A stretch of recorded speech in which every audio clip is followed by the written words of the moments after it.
예, 이학영 의원님과 김영롱 앵커가 CS 얘기했으니까 우리는 시장 얘기하겠습니다. 오늘 또 어떻게 대응해야 될지 장용혁의 마켓 시그널 한국투자증권 이프렌드예요. 장용혁 팀장님 모셨습니다. 어서 오십시오. 네, 안녕하세요. 지난 목요일 좀 고민이 됐었잖아요. 하락을 어떻게 해석할 금요일 것인가. 아침 시황에서. 예. 네. 그럼에도 불구하고 흔들리지 말자는 결론을 내렸는데 금요일이 뭐 생각보다 굉장히 강하게 마감을 해서 새해 두 번째 증시 이번 주 흐름은 어떻게 될까 궁금합니다.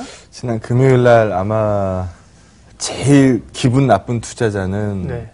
목요일 날 판 사람. 그러게요. 금요일 날 기분 제일 좋은 사람은 목요일 날 산 사람. 공통적인 반응은 이럴 거면 어제 왜 했어? 네, 라는 반응이 나왔겠죠. 그래서 딱히 우리 대한민국 증시면 그렇게 찌그러져 있는 이슈를 찾아내기 어렵다라고 말씀을 드렸잖아요. 그러다 보니까 지금 코스피 지수 같은 경우에는 2497포인트 종가 나왔는데 우리 뭐 다 기억하는 것처럼 목요일 날 아침 시가가 2502p였거든요. 음봉 길이가 어마무시하게 두드려 맞고 나니까 이거 일반적으로 주식 좀 하셨다는 분들 차트 들어가서 보면 모양 되게 이상해진 거는 눈으로 봐서 알거든요. 그래서 이 구간에서 강세 마인드를 과연 끌고 갈 수 있겠느냐라는 고민도 많으셨겠습니다만 금요일 날 보여준 저 양봉 길이는요 또 금요일 날 이 낙폭 길이의 상당 부분 또 다 채워버렸잖아요. 코스닥 같은 경우는 차트가 더 웃겨요. 코스닥 같은 경우에는 금요일 날 하락분을 목요일 하락분을 위로 뚫고 올라가는 양봉이거든요. 네. 그러니까 목요일 날 이 코스닥 150 레버리지가 큰 폭으로 흔들렸다가 그거보다 더 큰 폭으로 올라서면서 끝을 내버리는 코스닥 시장이었으니까 이건 뭐 목요일 증시 따로 금요일 증시 따로 이렇게 움직였었던 시장이라고 보시면 될 것 같습니다. 그래서 뭐 다시 한번 강조해서 말씀을 드립니다만 이 3월 금리 인상 가능성이 이렇게 높아져도 미증시가 계속 오케이 사인을 주고 있는 건 위험 선호도 측면에서 이 주식시장 위험 자산이잖아요. 주식시장이 거부 반응이 없다. 그러니까 위험 선호가 그만큼 높게 움직이고 있는 시장에 우리 대한민국만 이렇게 이 차별화돼서 디커플링 보일 이유가 없으니 저 잘 나가는 시장 쪽에서 먼저 이탈이 생기기 이전까지는 그냥 끌고 올라가자. 우리가 덜 올라가고 늦게 올라가고 이런 경우의 수는 있어도 역으로 가진 않을 테니까 강세 마인드를 함부로 내려놓지 말자라는 부분으로 강조를 해서 말씀을 좀 드리고 싶습니다. 예, 걱정이라면 너무 잘 가는 게 미증시도 그렇고 좀 우려인데. 그래도 어디까지 갈지 모르는 거면 따라가는 게 맞아요. 미리 선을 그어버리면 거기 이상은 대응 방안이 없어져 버리는 거거든요. 그래서 어차피 우리가 고점 저점 모르고 대응을 할 거면 올라가는 거는 따라가는 게 답이고 빠져내려가는 거는 일단 끊어내고 기다리는 게 답이죠. 그래서 그 부분으로 좀 최대한 심플하게 시장을 보는 게 필요할 것 같습니다. 이 그림 하나 보시면은요. 일단 강세 마인드를 함부로 내려놓지 말자라는 부분에서 도움이 될 수 있는 차트들 몇 개를 들고 왔는데요.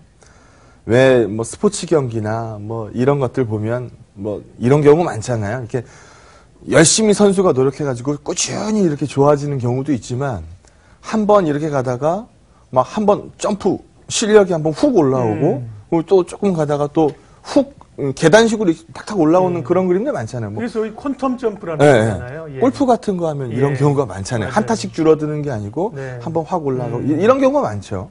우리 어닝도 그래요. 네 얼마 벌 거야? 라고 물어봤을 때 항상 순익 기준으로 100조라고 불렀는데 100조를 못 벌다가 이제 벌기 시작했고 영업이익 기준으로 봤을 때는 지금 뭐 200조 뭐 이렇게 부르거든요. 100조에서 200조 번다. 물론 이 안에는 삼성전자, 하이닉스 관여도가 워낙 커서 뭐 다른 쪽으로 얼마만큼 좋아졌는지 모르겠어요 라고 얘기하시는 분들도 많이 있습니다만 이 밑으로 보게 되면 EPS 증가율이 올해 삼성전자 반도체 가격 상승률이 하반기 쪽에 약해진다라는 부분들 얘기 이미 많이 나오고 있어서 EPS 증가율이 둔화되기는 했습니다만 로스 값이 아니고 그러면 시장은 부러져야 될 이유가 없는 상태고 이익도 여기서 현격한 레벨업을 얘기하고 있어서 펀더멘탈로 우리가 디커플링을 저렇게 잘 나가는 미증시에 디커플링을 반응해야 될 이유가 사실상 없다. 수급적으로 제가 금요일 날 가장 강조해서 말씀드렸던 게 이거잖아요. 일반적으로 1월 달에 기관이 판다. 이거 가지고 시장이 빠진다라고 하면 이건 말이 안 된다라고 말씀을 드렸던 그 백데이터를 좀 들고 와 봤는데요. 여기 한번 보시면 배당 들어오기 전까지는 기관이 사요. 5년치를 보여드리는 거니까. 그리고 나서 배당락 지나고 나면 팔아요. 여기서 보시는 것처럼. 그래서 시장의 저점이 만들어지는 시점이 뭐 여기도 한 번 있고 여기도 한 번 있고 매년 뭐 똑같은 지점에서 만들어지지는 않으니까 통상적으로 보니까 한 14거래일에서 한 20거래일 정도 사이에서 저점이 만들어지더라. 그럼 시장으로 따지면 2주에서 3주란 얘기거든요. 그래서 이 정도 시간까지 지수가 좀 약세를 보이는 경향은 있지만 이게 매년 반복되는 현상이기 때문에 미증시 저렇게 잘 나가는 부분에 대해서 매년 반복되는 이슈가 다 갉아먹는다라고 읽어내기에는 무리가 있다라고 말씀을 드리는 거고, 외국인 수급이요. 최근 5거래일 동안에 현물 들어온 부분만 제가 계산기를 눌러보니까 1조 4천억이 넘어요. 현물이. 선물은 물론 여기서 보시는 것처럼 여기 한번 보시면 외국인 현물은 이제 좋아지기 시작했고, 뭐 여기 조금 더 올라왔겠죠. 외국인 선물은 미리 움직인 부분이 있었기 때문에 수급 괴리가 상당히 많이 벌어져 있었던 상황이에요. 그래서 더 올라오고 더 줄어든다라고 해도 뭐 이 기울기로 줄어들면 안 되겠죠. 좀 기울기를 낮춰서 좀 더 줄어든다 하더라도 시장 충분히 버텨낼 수 있다. 1월 기관 수급 매도 나가는 거를 감안해도 나머지 여타 수급으로 봤을 때 중립 이상이라고 보기 때문에 우리가 디커플링을 반영해야 될 이유도 없고, 펀더멘탈로 봤을 때 이탈 요인 아직 없는 상태다. 잘 나가는 미증시가 다치기 전까지 이 강세 마인드를 함부로 내려놔서는 안 된다라는 부분 말씀드리겠습니다. 예. 시장 전반적인 방향에 대한 얘기를 검증을 했고요. 이번 주에 몇 가지 변수가 있지만 핵심적으로 두 가지를 좀 체크를 해야 됩니다. 첫 번째는 이제 삼성전자 실적 얘기부터요. 네. 이번 주 주목 포인트로 제가 오늘 정리를 해온 거는 두 가지. 삼성전자 잠정 실적이 내일 발표되죠. 그리고 그 다음날 10일 드디어 고대하던 코스닥 활성화 대책이 발표가 되고요. 10일입니까? 저는 11일이라고 봤는데. 저는 11일로 그렇군요. 좀 체크할게요. 네, 10일 코스닥 활성화 대책이 수요일이고요. 예. 목요일 날 11일이면 또 옵션 만기일인데 통상적으로 1월 옵션 만기일은 기관들 매물이 좀 있거든요. 그래서 그 통상적인 부분을 치우고 주목해야 될 두 가지 이슈만 좀 준비를 해 와봤습니다. 한번 같이 보시죠. 예전에 삼성전자 옛날을 한번 기억해 보세요. 삼성전자가 분기에 10조 벌었다라고 하면 우리 그때 모두 다 기립박수 쳤습니다. 우와, 10조, 분기에 10조, 뭐 대단한 삼성전자, 뭐 이 얘기했었던 게 여기 보시는 것처럼 불과 얼마 전 일입니다. 얼마 전까지도 이런 그림들이 있었습니다. 근데 지금 여기 보는 것처럼 지금 뭐 14조, 15조, 뭐 우리 지금 16조 중후반 보다가 뭐 15조 중반 정도 쳐다보니까 뭐 가이드가 낮아졌어요. 뭐 이런 식으로 얘기하는데 과거에 흘러왔었던 레벨 분위기하고 지금 현재의 삼성전자 가이드 레벨 분위기하고 한번 비교해 보시면 비교할 수 없는 퀀텀 점프입니다. 그리고 분기의 영업이익의 레벨 추이하고 삼성전자 주가 추이하고 여기서 보시는 것처럼 거의 일치해요. 그럼 지금 우리가 삼성전자 이 영업이익 어닝에서 어느 날 갑자기 10조, 9조 이렇게 볼 가능성을 계산하지 않으신다라고 하면 지금 삼성전자 주가는 부러질 수 있는 이 주가 수준이 아닙니다. 그리고 설사 이번에 9일 내일 실적에서 시장이 예상했었던 가이던스, 뭐 16조가 좀 안 될 거예요 라는 가이던스를 뭐 소폭 밑돌아서 뭐 15.4조, 뭐 15.3조 이렇게 나왔다. 그럼 이거 시장이 로스로 반영할까요? 이거 시장이 마이너스로 반영 안 할 거예요. 오히려 악재가 드디어 공개됐구나 라고 아마 해석을 할 겁니다. 그럼 이런 부분들은 삼성전자 어닝을 쳐다보면서 떨면서 볼 필요가 없다라는 부분으로 좀 강조를 드리고 싶고요. 이 그림 하나 보시면 이번 4분기 영업이익이 빠지다 보니까 뭐 4분기 영업이익 가이던스에 뭐 문제가 있어요. 뭐 이런 부분들 말씀 많이 하시는데요. 좀 자세히 들어가서 보시면 예, 분야별로 예. 조선입니다. 조선이 얼마 전에 우리 사실은요. 고해성사 다 했잖아요. 예. 우리 사실은 이번에 4분기 때 손실 얼마 반영할 거라 적잖아요. 내년에도 적자고요. 이거 대응하려고 우리 유상증자합니다.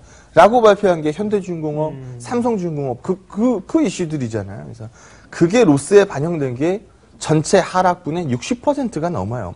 삼성전자 한 1조 낮아진 거는 이미 시장에 충분히 많이 반영돼 있는 거고, 다른 쪽에서는 어닝에 감염되는 부분이 거의 없습니다.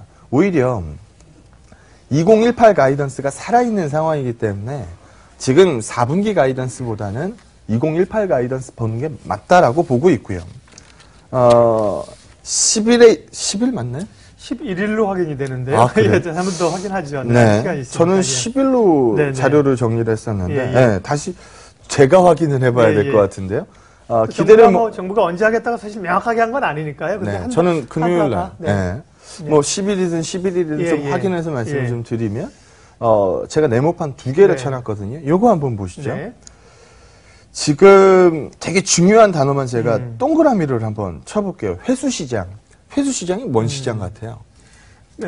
벤처기업들 이런 거 투자한 것들 그렇죠. 돈 리턴하게 해준다. 네. 예를 들어 제가 돈이 엄청 많아요. 근데 지금 예 박사님이 아이템이 굉장히 좋은 사업거리를 갖고 있어요. 네. 그러면 저 같은 경우에 네. 어떻게 할까요? 투자를 투자하시겠죠. 하죠. 예. 그럼 투자한 사람이 엑시트하는 맞아요. 엑시트 하려면 제일 좋은 방법이 뭔가요? 뭐 IPO 하는 거죠. 상장시키는 맞아요. 거죠. 예. 회수시장 얘기하는 거예요. 이거를 좀 더 활발히 문턱을 낮춰주고 활발히 만들어주겠다. 그럼 예. 어디가 활성화될까요? 코스닥이죠. 그렇죠. 뭐 장외시장, 장외, 뭐 이런 쪽들 핫해질 거 아닙니까? 뭐 장외시장이 코스닥으로 바로 연결되는 루트인 점을 반영해 보면 이거 활성화 대책이 충분히 허용이 되죠. 또 동그라미 하나 칠까요? 여기 보면 벤치마크 지수 변경. 얘네들 맨날 코스피 200만 쳐다보는 애들이었는데 뭐 가칭 KRX 250으로 만들어서 뭐 8대2로 섞을지 7대3으로 섞을지 그 내 모르겠다만 어쨌든 코스닥에 대한 노출도를 높여주겠소 라고 얘기하는 것들.